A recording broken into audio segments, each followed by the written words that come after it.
La mondialisation est apparue dans les années 1980, quand les frontières de pratiquement tous les États du monde se sont ouvertes aux échanges. La mondialisation est donc avant tout commerciale et financière.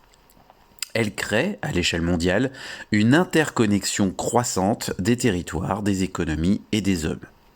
Cela veut dire que les économies, les hommes et les territoires du monde entier sont liés. C'est ce qu'a démontré le Covid-19. Tous les territoires de la planète sont aujourd'hui interconnectés et c'est pourquoi le virus s'est diffusé si vite. C'est aussi pourquoi une crise économique se diffuse dans toutes les économies du monde en quelques jours, voire quelques heures seulement. Ce qui se passe à un endroit de la planète peut avoir des répercussions dans le monde entier, parce que tous les hommes, toutes les économies et tous les territoires sont liés par des échanges de marchandises, des flux d'argent, des flux d'informations, etc. Comme je l'ai dit, tout commence dans les années 1980 quand la majeure partie des pays du monde adoptent le capitalisme et le libéralisme.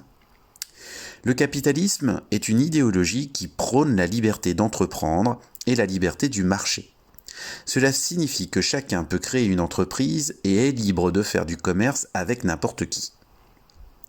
Le libéralisme, lui, prône l'effacement de l'État pour laisser les entreprises libres de commercer. En clair, le libéralisme vise l'effacement des frontières, des règles commerciales de chaque État, des taxes, tout cela pour favoriser les échanges à l'échelle mondiale. Cette adoption du capitalisme libéral par la plupart des pays du monde a eu pour conséquence l'ouverture des frontières. Cela a alors permis à des entreprises de s'installer dans plusieurs pays.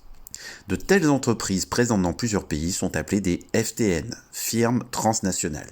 Vous en connaissez tous, comme Renault, Michelin, Google ou Huawei.